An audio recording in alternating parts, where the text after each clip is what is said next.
계속해서 하이델베르크 요리문답을 통해서 우리의 믿는 바가 무엇인지, 어떻게 믿고 살아가는 것이 하나님께서 기뻐하시며 하나님께서 인정하시는 삶인가에 대해서 공부하고 있습니다. 지난주부터 우리는 거룩한 성찬에 대해서 함께 말씀을 나누는데요. 오늘은 특별히 본문 말씀으로 요한복음 6장 48절부터 58절까지 말씀을 읽었습니다. 이 말씀 48절에 말씀하죠. 내가 곧 생명의 떡이니라. 예수님께서 복음을 전하시면서 제자들에게 또 많은 사람들에게 내가 떡이다 라고 말씀하십니다. 사실 보통 사람이 자신을 이야기할 때 어떤 음식에 대해서 이렇게 비유하는 것이 흔하지 않은 것입니다. 우리 한국말로 하면 내가 된장찌개다, 내가 밥이다, 이상하죠. 사실 사람이 떡이 된다라는 광고를 혹시 보신 적이 있습니까? 우리나라에서 굉장히 안 좋은 광고로, 이 모습으로 술 먹고 취한 사람을 이렇게 모여 사는 걸 본 적이 있는데요. 근데 주님께서 이렇게 흔하지 않은 가르침을 우리에게 주셨다는 것입니다. 나는 곧 생명의 떡이다. 특별히 오늘 48절부터 58절까지 계속해서 예수님께서 자신이 이 떡이라고 말씀하시면서 내 살은 참된 양식이라 꼭 계속해서 말씀하십니다.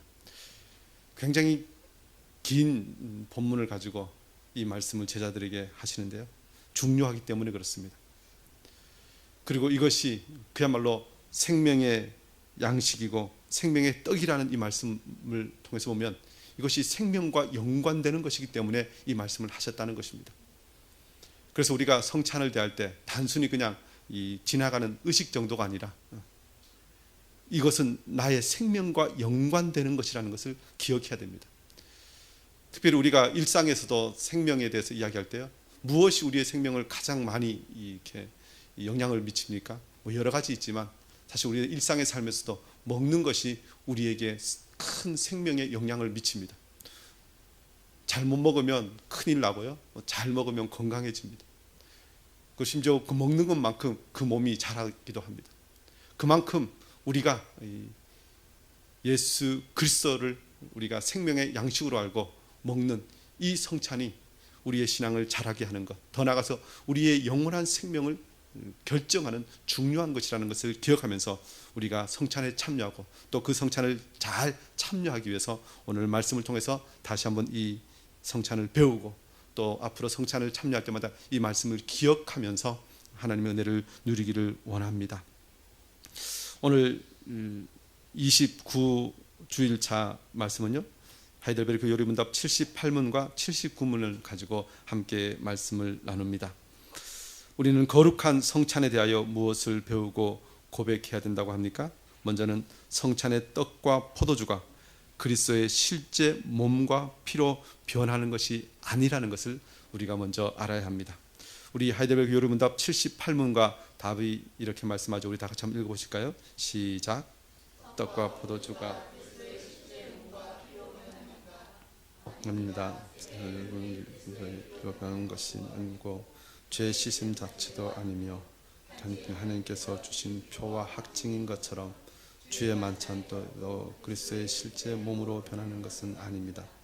성찬의 떡을 그리스도의 몸이라고 하는 것은 성례의 본질을 나타내는 성례적 용어입니다. 78문과 답이 우리에게 이렇게 말씀합니다. 떡과 포도주가 그리스도의 실제 몸과 피로 변하는 것이 아니라는 것입니다.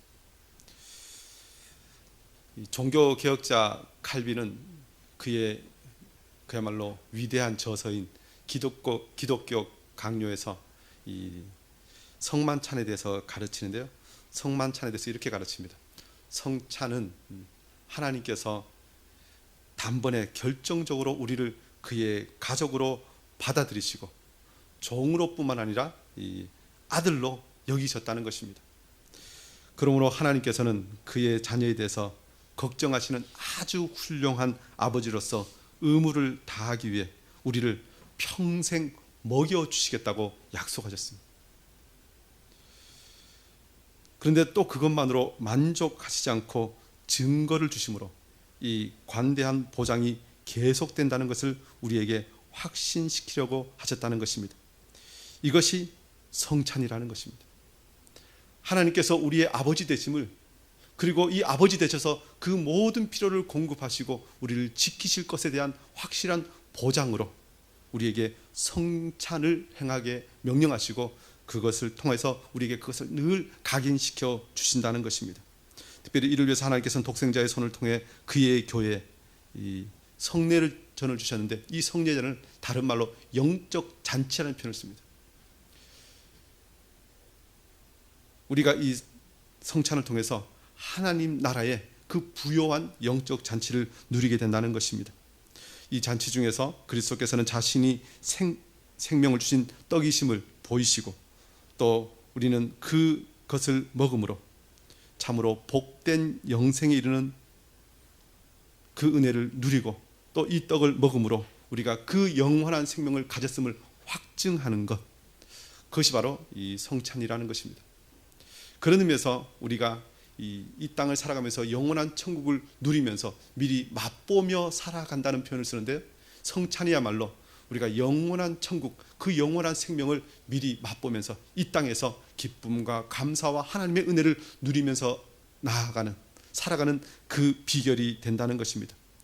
그런데 이 성찬은 그렇게 중요함에도 불구하고요, 이런저런 이론들이 사실 많이 있습니다. 그리고 이 성찬을 지금 우리가 배우고 가르치지만 중요한 것 중에 하나는, 이 성찬은 말로 다 표현할 수 없는 신비한 것이라는 것입니다. 우리가 전도를 해보면 알지만 우리가 가지고 있는 이 신앙의 기쁨, 또 누리는 은혜, 이것을 다른 사람에게 다 설명해줘도 듣는 사람이 잘 못 알아들어요. 사실 우리의 신앙 전체는 다 말로 표현할 수 없는 것이 훨씬 더 많습니다. 이것을 성경은 신비라고 그럽니다. 그야말로 하나님을 누려봐야 알 수 있는데, 또 누렸다 해서 그것을 다 말로 표현할 수 없는 그것, 그렇지만 이것이 분명히 있고, 이것은 하나님께서 우리에게 주시길 원하시는 큰 은혜 가운데 하나라는 것입니다.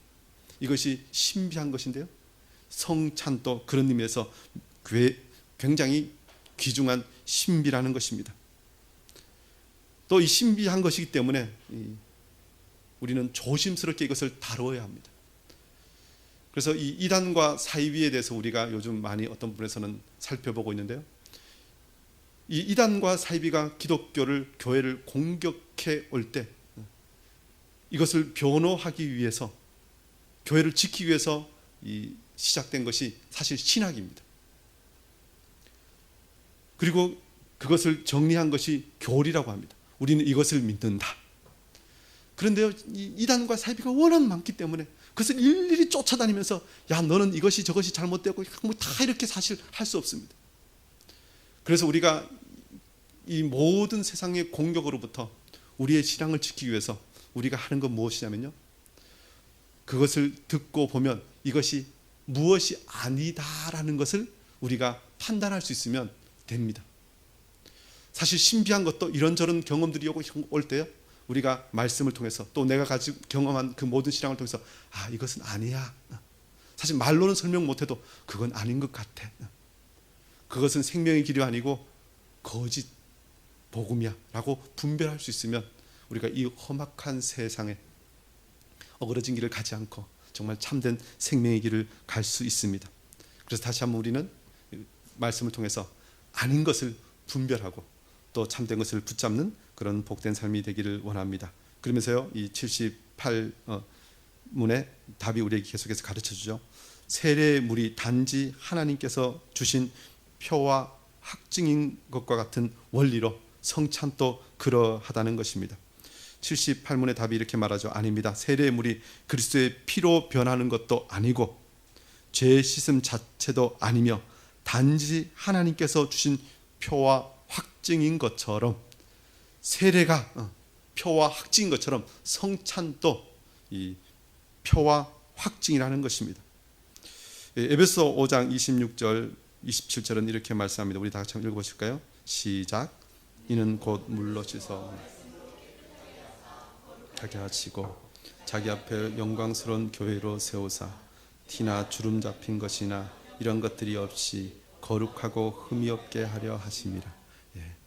하나님께서 우리를 예배자로 받으시고 그의 백성으로 삼으시고 하나님의 자녀로 살기를 원하시는데요, 하나님의 자녀는 어떻게 살아야 되는가, 얼마나 존귀한 자인가에 대해서 에베소 5장 27절에 말씀하죠. 영광스러운 교회로 세우사. 그런데 그 영광이 그냥 영광이 아니라 티나 주름 잡힌 것이나 이런 것들이 없이, 티나 주름 잡힌 것이 없다는 것입니다. 여러분, 이 하얀 와이셔츠를 이 세탁소에 맡겨서 세탁해 달라고 맡겼는데요, 찾으러 가서 딱 보니까 그 와이셔츠가 주름이 가 있고 때가 얼룩얼룩하면 여러분 어떻게 합니까? 아이고 수고하셨습니다 하고 이렇게 값을 지불하고 찾아옵니까? 그렇지 않죠. 이거 다시 해주세요. 이것은 제가 찾아갈 수 없습니다. 받아들일 수 없습니다. 그렇게 이야기하는 것이 맞습니다. 하나님께서 우리를 예배자로 받으시고 그의 자녀로 삼으시는데, 하나님의 아들이, 하나님의 자녀가 티나 주름 잡힌 것이 있으면 안 된다는 것입니다. 완전한 자가 되어야 합니다. 그런데 그것을 내가 하는 것이 아니라 하나님께서 그렇게 하시겠다는 것입니다. 거룩하고 흠이 없는 자로 하나님께서 받으시길 원하시는데 그것이 어떻게 가능한가? 그것을 바로 에베소 5장 26절은 이렇게 말씀하죠. 그것이 거룩하고 흠이 없게 하시려고 곧 물로 씻어 말씀으로 깨끗하게 하사 거룩하게 하시고, 거룩하게 하시는 도구가 두 개가 나오는데 바로 물로 씻어, 이것은 바로 우리를 세례를 베푸셔서 우리의 모든 죄를 씻어 주신다는 것입니다. 그리고 말씀으로 깨끗하게 하사, 그 이후로 계속해서 말씀을 통해서 우리를 깨끗하게 씻어 주신다는 것입니다. 그래서 하나님께서 거룩하게 하신 것을 계속해서 유지시켜 주신다는 것입니다. 우리를 세례를 받게 하시고 우리에게 성찬을 행하게 하심으로 그 모든 것을 이루어 가신다는 것입니다. 그래서 중요합니다. 성찬을 제대로 참여할 때 우리가 하나님께서 인정하실 만한 거룩하고 흠이 없는 하나님의 자녀가 될 수 있다는 것입니다. 그런데 이것 자체가 표와 확증입니다. 떡과 포도주는 상징이죠. 그 본질적으로는, 그래서 오늘 에베소 5장 26절도 말씀으로 깨끗하게 하사라는 표현을 씁니다. 성찬인데 이것을 말씀으로 깨끗하게 하사, 더 본질적인 것은 말씀이라는 것입니다. 그런데 이 말씀을 보이는 말씀으로 바꾼 것이 성찬입니다. 그래서 우리가 성찬을 행하면서 단순히 그 성찬의 어떤 의식들만 보는 것이 아니라 그 성찬 안에 있는 하나님의 말씀, 복음의 진리를 볼 수 있어야 한다는 것입니다. 그리고 그 복음의 진리를 알아야 이 성찬이 무엇이다 라는 것을 우리가 제대로 보게 되고 또 그 제대로 누릴 수 있다는 것입니다. 그래서 우리는 이렇게 말할 수 있습니다. 하나님께서는 그의 말씀으로 우리를 낳으시고 생명을 주셨으며 세례를 통하여 그것을 확증하셨습니다. 그리고 우리의 그 생명을 유지하고 보존하시기 위해 끊임없이 성찬을 통하여 양식을 공급해 주심으로 지혜 있는 훌륭한 아버지의 의무와 역할을 하나님께서 하신다는 것입니다. 하나님께서 우리에게 정말 좋은 아버지가 되시기 위해서 우리에게 끊임없이 성찬을 통해서 생명의 양식을 우리에게 주시고 풍성히 공급하여 주심으로 우리가 하나님의 자녀답게, 그야말로 거룩한 하나님의 백성답게 살 수 있게 하신다는 것입니다. 저와 여러분이 이 은혜를 늘 누리고 또 선포하기를 원합니다. 그러면서요, 주의 만찬의 떡도 그리스도의 실제 몸으로 변하는 것은 아닙니다라고 다시 한번 확인하죠. 왜 이 말씀을 하냐면요, 어떤 사람들은 이 만찬의 떡이 실제 그리스도의 몸으로 변한다고 주장하는 사람들이 있기 때문에 그렇습니다. 그래서 그것은 아니다 라고 지금 이야기하고 가르치는 것입니다. 우리 이 말씀에 대해서 마태복음 26장 26절부터 28절 말씀 한번 읽어보실까요? 시작. 그들이 먹을 때 예수께서 떡을 가져서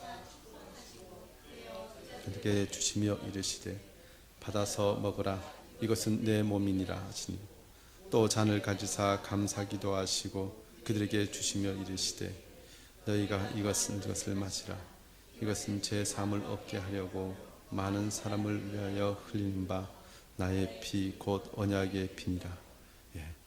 예수님께서 처음 이 성찬식을 제정하실 때 우리가 지금 행하는 것 같은 그런 성찬의 방식으로 하셨다는 것입니다.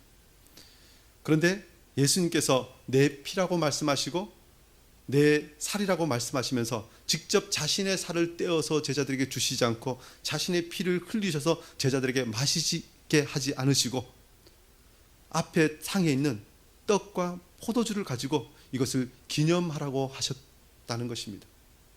그래서 우리는 이 시대에 다시 한번 성찬을 행하면서 예수님께서 직접 그 실제적인 피와 살을 가지고 하신 것이 아니라 이것을 상징으로 우리에게 가르쳐 주신 그대로 우리가 지금 하면서 이 시간 우리가 성찬을 행할 때 이것이 예수님의 살로 변했다, 피로 변했다고 말하면 안 된다는 것입니다.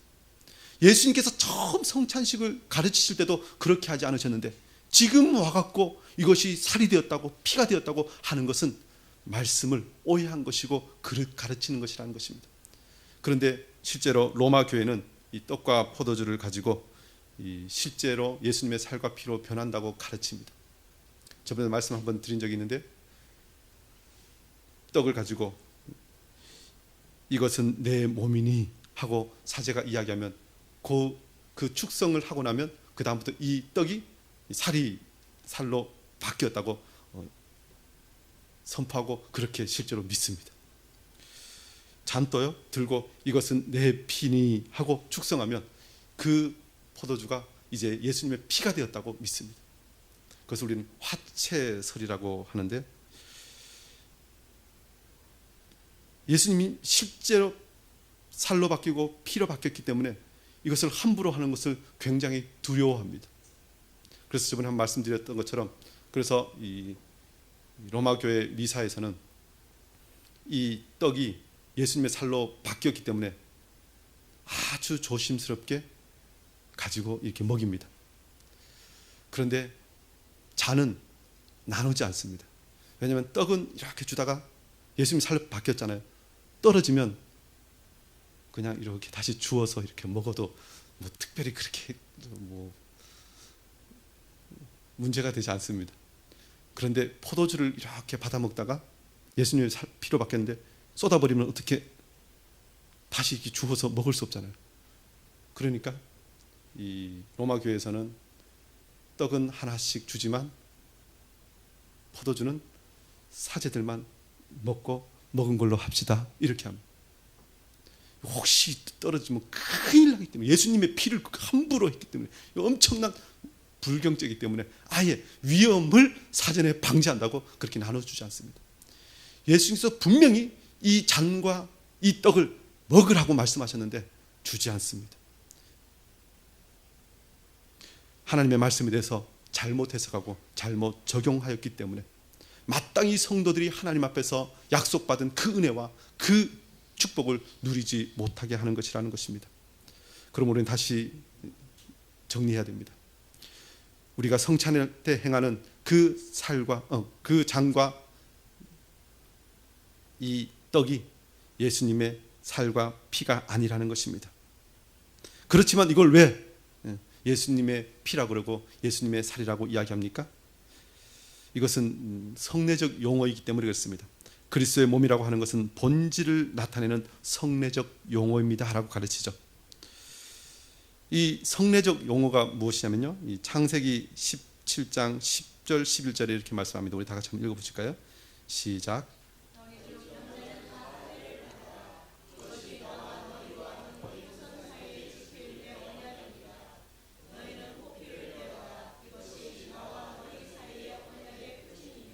예, 이 성례적 용어라는 것은 어떤 것을 행함으로 그 뒤에 있는 수많은 것들을 드러내는 어떤 그 표이기 때문에 이런 단어를 씁니다.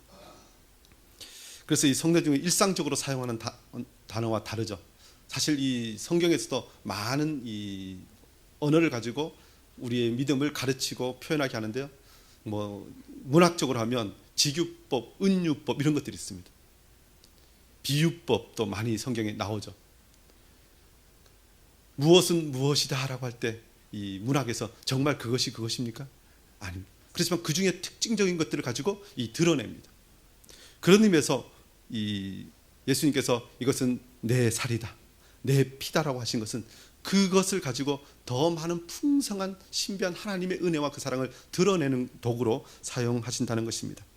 이 할례를 행하라고 명령하셨지만 그 할례가 무엇을 의미한다고 이야기합니까? 너희와 나 사이의 언약의 표징이라.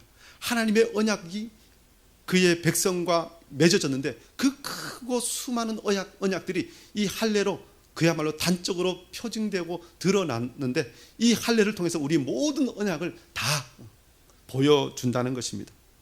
그래서 우리는 예수님께서 우리에게 명령하신 이 성찬의 은혜를 보면서 이것을 성경보다 더 많이 나아가서 잘못 적용하는 일이 없어야 한다는 것입니다. 그래서 우리 성찬을 행할 때 예수님의 살과 피를 의미하는 이 떡과 포도주가 실제로 그렇게 예수님의 살과 피로 바뀌었다고 믿으면 안 된다는 것입니다.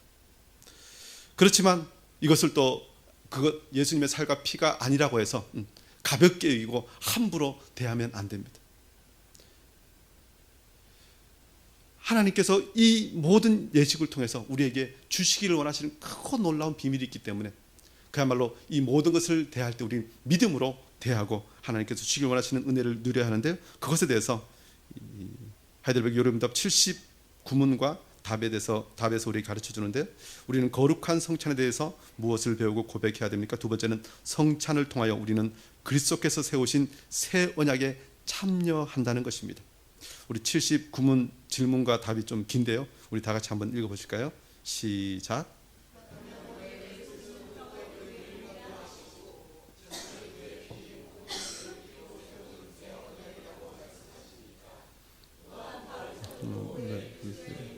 피해 담는 것에 대해서 말합니까? 그래서 여기서 그렇게 말씀하신 데 중요한 이유가 있습니다. 마치 떡과 포도주가 육신의 생명을 유지시키듯이 십자가에 달리신 그의 몸과 그의 피가 우리 영혼을 영생으로 이끄는 참된 음료라는 사실을 가르치려 하셨습니다.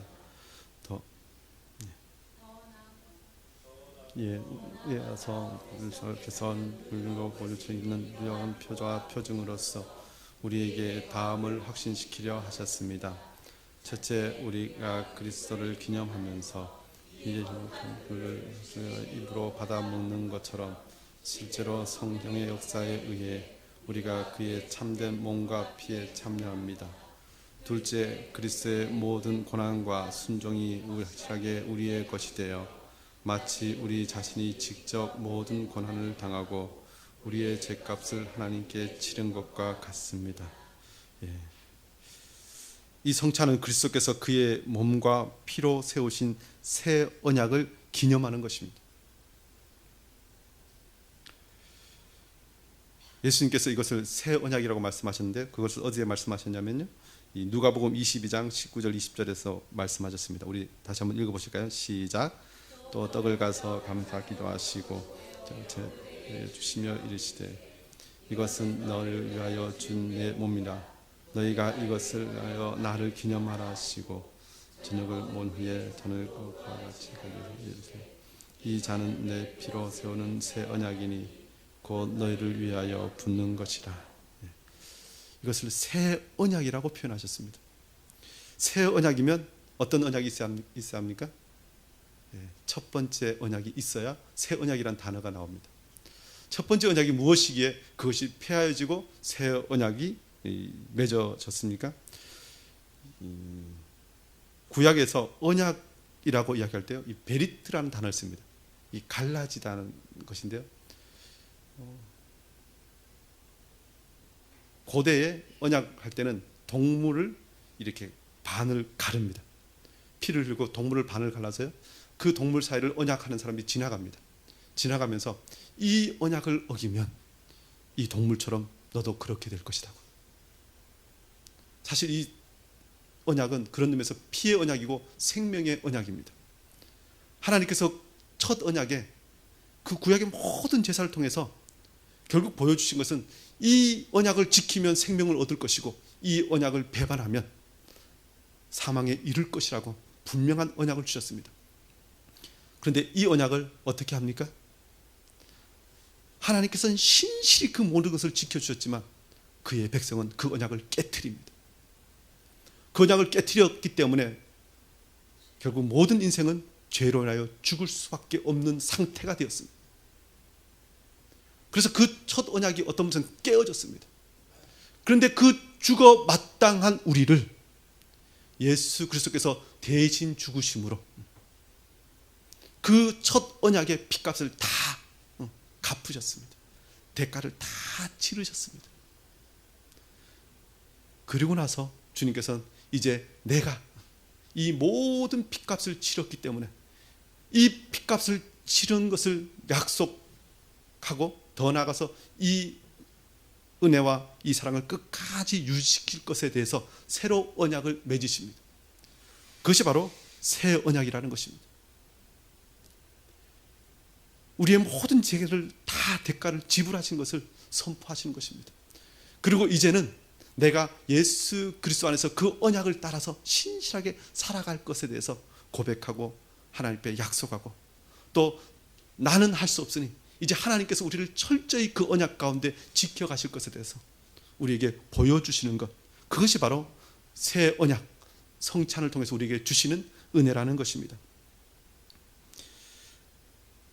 그러면서 우리가 매번 하는 이 성찬은 우리가 그 새 언약을 체결하였음을 그야말로 기억하고 기념하는 의식입니다. 성찬을 해갈 때마다 내가 이 은혜를 받았다고, 이 구원에 참여하는 자가 되었고 나는 이제 하나님의 백성임을 늘 기억하는 것입니다. 그래서 히브리서 9장 15절은 이렇게 말씀합니다.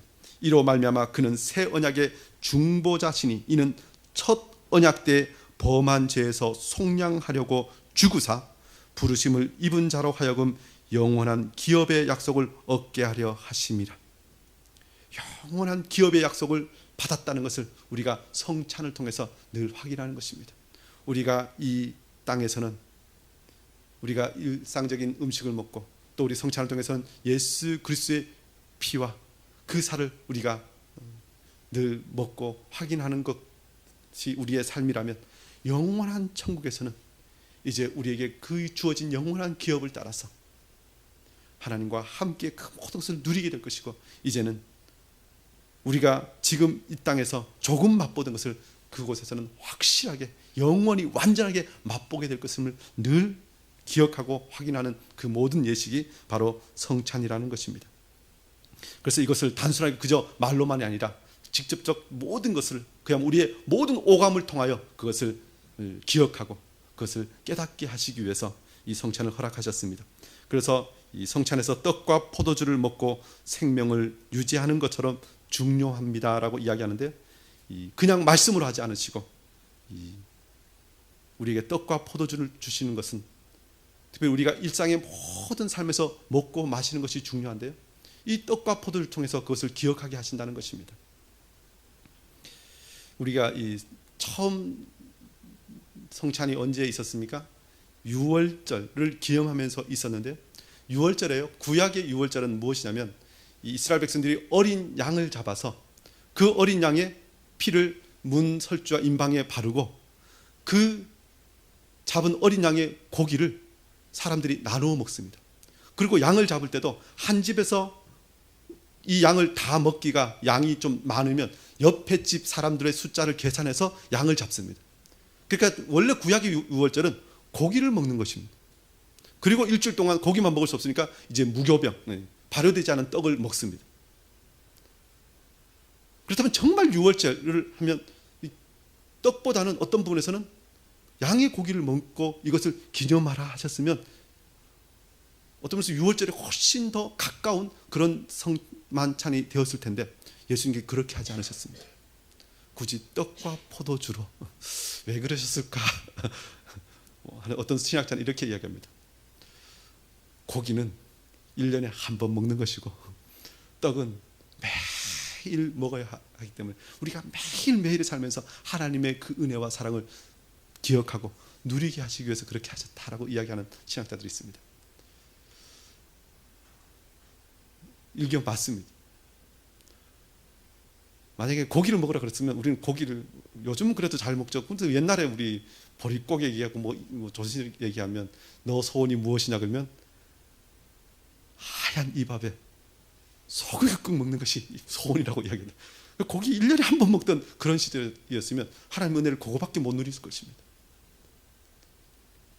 그런데 우리에게 매일 먹어야 하는 그 떡을 통해서 하나님의 은혜를 풍성하게 누리게 하십니다.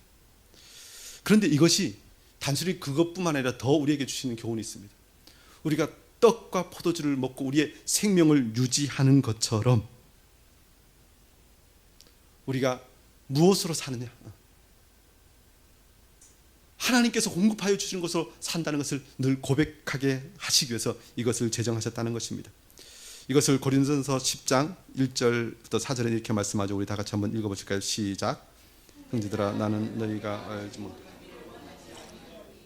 우리가 다 구름 아래 있고 바다 가운데로 지나며 모세에게 속하여 다 구름과 세례를 받고 다 같은 신령한 음식을 먹으며 다 같은 신령한 음료를 마셨으니 이는 그들을 따르는 신령한 반석으로부터 마셨으며 그 반석은 곧 그리스도시라. 예. 고린도전서 10장은 구약의 이 만나와 또 반석을 깨뜨려서 물이 나오게 하셔서 물을 마시게 한 그 모든 하나님의 역사를 어디에 적용시키냐면요, 우리 주 예수 그리스도께서 우리에게 베풀어 주신 그 구속의 은혜와 그 모든 그리스도인의 삶을 거기에 적용시킵니다. 그래서 예수 그리스도께서 하신 일을 우리에게 미리 어떤 분은 보여주시기 위해서 그 모든 광야의 역사들을 행하셨다는 것입니다. 그들이 만나를 먹었는데 그것을 무엇이라고 이야기합니까? 신령한 음식이라고 이야기합니다. 그들이 바위를 깨뜨려서 나온 물을 마셨는데 그것을 신령한 음료라고 이야기합니다. 신령한 음식, 신령한 음료. 왜 이 표현을 쓰냐면요, 그때 이후로는 더 이상 만나를 먹어본 사람이 없습니다. 그 당시 먹었던 사람도 그 전에 전혀 듣지도 못하고 보지도 못하였기 때문에 만나, 이게 무슨 뜻이냐면요, 이게 뭐야? 그 뜻이 만나입니다. 이게 뭐냐고.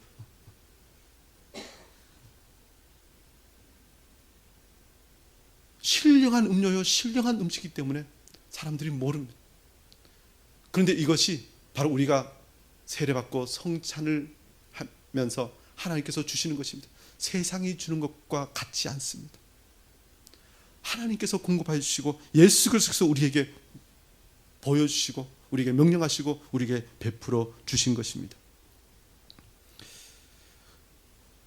그래서 우리가 성찬을 대하면서 나는 밥을 먹고 사는 인생이 아니라 예수 그리스도의 그 은혜와 그 사랑과 그 말씀을 먹고 사는 삶을 늘 기억해야 한다는 것입니다.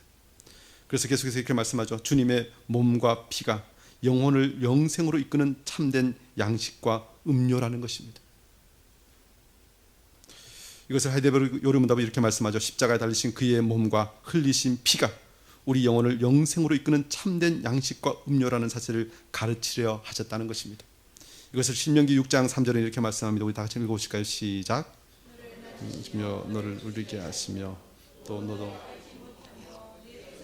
알지 못하던 만나를 먹으신 것은 사람이 떡으로만 사는 것이 아니요 여호와의 입에서 나오는 모든 말씀으로 사는 줄을 내가 알려하려 하심이라. 예, 아멘. 이 성찬은 우리에게 가르치는 목적이 있습니다. 우리가 다른 것으로 사는 존재가 아니라 오직 예수 그리스도께서 흘리신 그 피로 우리에게 내어주신 그 살과 그 모든 사랑으로 우리가 살아가는 존재라는 것입니다. 1차적으로는요, 예수 그리스도 외에는 구원의 방도가 없다는 것을 우리가 기억해야 됩니다. 오직 예수 그리스도만이 우리를 영원한 생명으로 인도하는, 이끄는 참된 양심을 고백해야 된다는 것입니다. 그리고 그 영원한 생명을 우리가 늘 그야말로 가지기 위해서, 누리기 위해서, 보여주기 위해서는 이 성찬을 제대로 참여함으로 나는 내 힘으로 살아가는 존재가 아니라 세상의 그 어떤 곳으로 살아가는 존재가 아니라 오직 예수 그리스도만으로 살아가는 존재임을 고백하며 나타내는 그런 삶을 살아야 한다는 것입니다. 특별히 우리는 이것이 중요하기 때문에 주님께서 특별히 받아 먹으라, 기념하라 명령하셨습니다. 늘 말씀드리지만 이것이 무엇인지 다 뭐 생각하고 판단하고 이것이 아니라 명령은 그냥 행하는 것입니다. 그냥 순종하는 것입니다. 그야말로 복종하는 것입니다. 근데 복종하니 은혜가 우리에게 임합니다. 우리가 이 명령을 따라서 그 몸에 참여할 때 생명을 주는 그리스도의 죽음과 부활의 능력이 우리 안에서 효력을 나타내리라고 우리가 확신하는 것입니다. 사실 먹는 것도 그렇죠. 우리 아기에게 이거 먹어, 그런데 아기가 이거 뭘로 만들었어요? 이거 먹으면 살아요, 죽어요? 뭐 이렇게 따지기 시작하면 어릴 때부터 만약 그렇게 따지기 시작하면 얘가 못 먹고 자라지 못할 것입니다. 그런 의미에서 오늘 성찬은 제일 처음에는 그냥 명령하셨으니 받아 먹는 것입니다. 그런데 먹다 보니 잘합니다. 잘하니까 점점 압니다. 이것이 얼마나 좋은 것이고 얼마나 풍성한 것이고 이것이 얼마나 나를 생명으로 인도하는 것인가 아는 것입니다. 저와 여러분이 성찬에 참여함으로 늘 우리에게 주시길 원하신 참된 양식과 음료를 마시고 영원한 생명으로 나가는 복된 인생이 되어야 할 줄 믿습니다. 더 나아가서 우리는 거룩한 성찬에 대해서 무엇을 배우고 고백해야 됩니까? 세 번째는 이 눈으로 볼 수 있는 성찬을 통하여 표와 보증으로 우리를 확신시키신다는 것입니다. 이것이 하이델베르그 요리문답 79문의 답의 첫째와 둘째로 드러나 있는데, 먼저는 보면요, 우리는 그리스도를 기념하면서 그의 참된 몸과 피에 실제로 참여한다는 것입니다. 성찬은 그래서 실제라는 단어가 굉장히 중요합니다. 우리가 그리스도를 기념하면서 이 거룩한 표들을 육신의 입으로 받아 먹는 것처럼 실제로. 고린도전서 10장 16절은 이렇게 말씀하죠. 우리 다 같이 읽어보실까요? 시작. 축복하는 바 축복의 자는 그리스도의 피에 참여함이 아니며 우리가 떠는 떡은 그리스도의 몸에 참여함이 아니냐. 예, 참여함이 아니냐라고 말씀하죠. 사실 성찬에 대한 두 가지 큰 오류의 물줄기가 있습니다. 하나가 무엇이냐면요, 바로 이 떡과 포도주가 실제 예수 그리스도의 피와 살로 바뀐다는 주장들입니다. 이것을 아주 강력하게 하는 것이 화채설이고요, 또 하나가 이 공제설이라고 성찬을 행할 때 예수 그리스도께서 그 성찬에 이 떡과 포도주에 그냥 함께 계신다라고 이야기하는 것입니다. 그것도 조금 더 나가면 이 성찬의 그 떡과 포도주를 실제적인 예수 그리스도라고 여기게 되고, 그것을 강조하다 보면 결국 그것을 행하게 하신 예수 그리스도의 사역과 복음과 말씀을 등한시하게 되는 것으로 가게 됩니다. 그런데 또 한 줄기는 무엇이냐면 이 성찬을 단지 기념으로만 여기는 것입니다. 그냥 이 기념이니까 가볍게 여기는 것입니다. 그냥 해도 그만, 안 해도 그만, 뭐 하면 조금 더 좋은 것, 이 정도로 여기는 것입니다.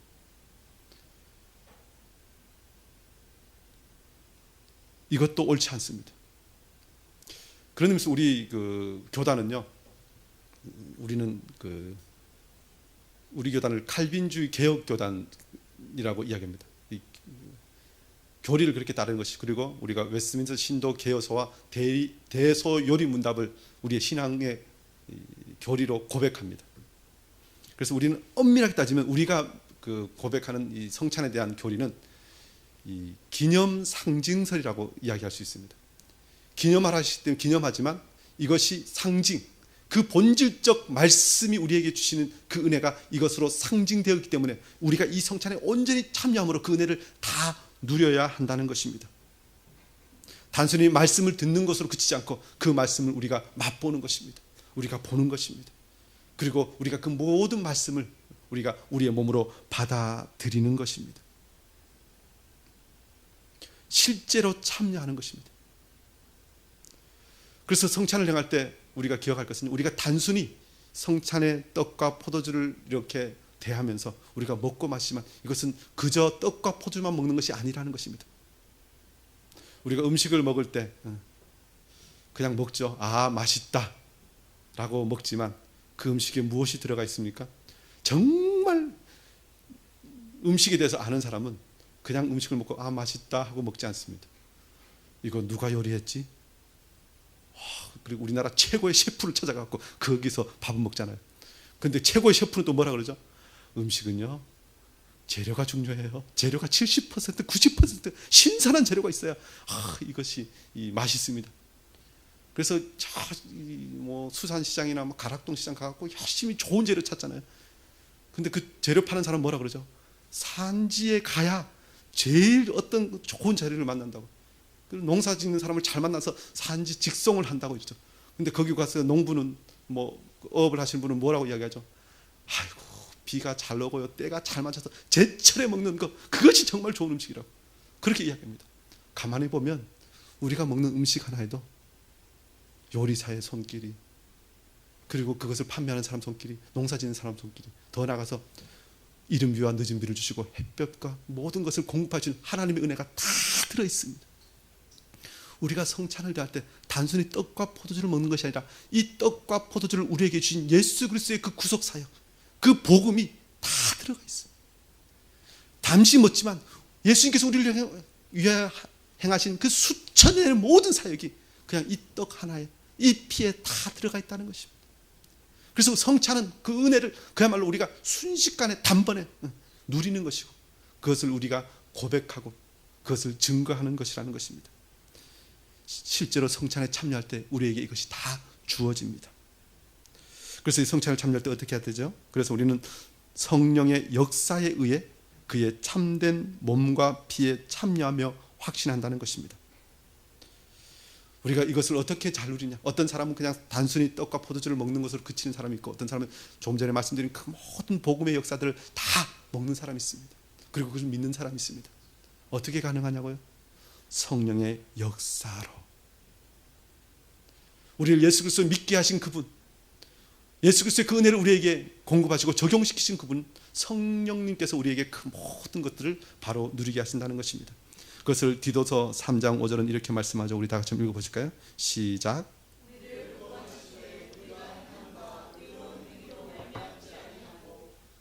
그의 긍휼하심을 따라 중생의 씻음과 성령의 새로운 것이며 하셨나니. 예. 디도서 3장 5절이 이렇게 말씀하죠. 우리를 구원하시되, 구원에 대해서 이야기하면서요, 우리가 행한 바 의로운 행위로 말미암지 아니하고 오직 그의 긍휼하심을 따라 중생의 씻음과, 이것이 무슨 단어로 연결된다고 얘기했습니까? 세례받는 것이죠. 그리고 그 다음에 성령의 새롭게 하심으로, 이 두 개가 계속 성경에 반복됩니다.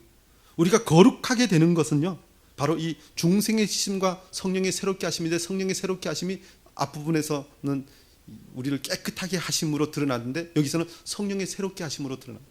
그래서 우리가 성찬을 통해서 우리 계속 거룩하게 되는 것은 결국 성령의 역사라는 것입니다. 우리가 성찬을 통해서 누리는 그 모든 은혜들을 바로 성령의 역사로 그것을 누리게 되고 그것을 증거하게 된다는 것입니다. 그리고 이것을 실제로 우리가 예수 그리스도의 십자가의 그 사역에, 그 은혜에 우리를 참여시킵니다. 어떻게 가능합니까? 우리가 예수 그리스도 온전히 연합하면 예수 그리스도의 그 모든 사역이 나의 것이 됩니다. 예수 그리스도와 연합하게 하시는 분이 바로 성령 하나님이십니다. 그래서 우리는 성찬을 대할 때 주의 성령에 의지하여서 이 모든 것을 하면서 늘 그렇게 모든 것을 누리게 해달라고 기도하는 것, 그리고 그 은혜를 따라 살아가는 것, 하나님의 백성답게 예수 그리스도의 제자답게 자라게 되는 것, 그 모든 것이 바로 성령 하나님의 역사라는 것입니다. 내가 무엇을 잘 사실 그래서 많이 안다고 해서, 내가 어떤 준비를 많이 한다고 해서 되는 것이 아니라 바로 성령님께서 우리에게 그 모든 은혜를 적용시킬 때, 베풀어 주실 때 성찬에 온전히 참여할 수 있는 줄 믿고 우리가 늘 성령의 역사에 의지하는 복된 인생 되어야 할 줄 믿습니다. 더 나아가서 성찬은 그리스도의 고난과 순종이 확실하게 우리의 것이 되게 한다는 것입니다. 79문의 답의 둘째 이렇게 말씀하죠. 그리스도의 모든 고난과 순종이 확실하게 우리의 것이 되어 마치 우리 자신이 직접 모든 고난을 당하고 우리의 죗값을 하나님께 치른 것과 같습니다. 우리 자신이 직접 모든 고난을 당하고 죗값을 치른 것과 같다고 합니다. 우리가 성찬을 통해서 이것을 확실하게 우리의 것으로 삼는다는 것입니다. 왜요? 예수 그리스도의 그 살과 피가 내 속에 들어와 있기 때문에. 나를 위해서 흘리신 그 피, 나를 위해서 찢어주신 그 살이 내 속에 들어와 있기 때문에 그렇습니다. 우리가 이것을 믿음으로 고백하면서 행하는 것이 성찬이라는 것입니다. 고린도서 5장 14절에 이렇게 말씀하죠. 우리 다 같이 한번 읽어보실까요? 시작. 그리스도의 사랑이 우리를 강건하시도다. 우리가 생각하는데 먼저히 모든 사람을 대신하여 죽었은즉 모든 사람이 죽은 것이니라. 우리가 예수 그리스도의 사랑을 확실하게 아는 것은 바로 예수 그리스도와 함께 죽고 예수 그리스도와 함께 살아났다는 것을 믿고 고백해야 되는데요. 이것이 바로 성찬에서 다 드러난다는 것입니다.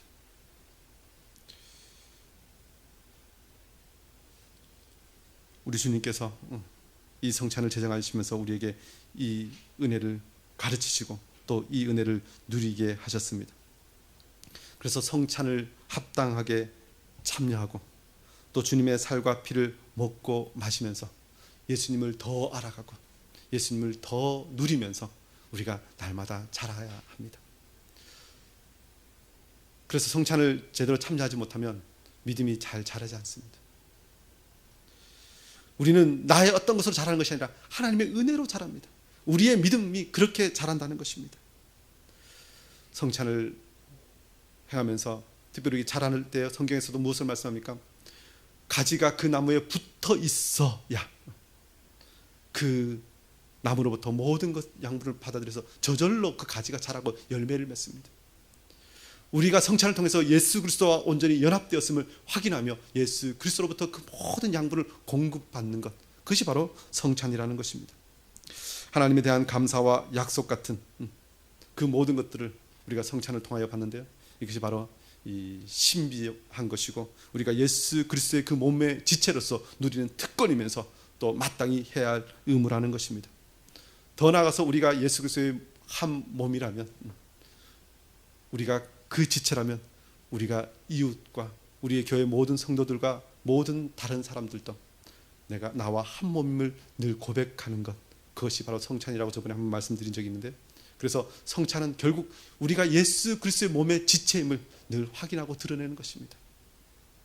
그래서 우리 다음 주에 계속 말씀 나누게 될 텐데요, 그래서 성찬은 단순히 예수 그리스도를 기념하고 그것을 먹고 마시는 것을 더 뛰어넘어서 우리가 어떻게 예수 그리스도의 백성답게 살아갈 것인가에 대해서 계속해서 가르칩니다.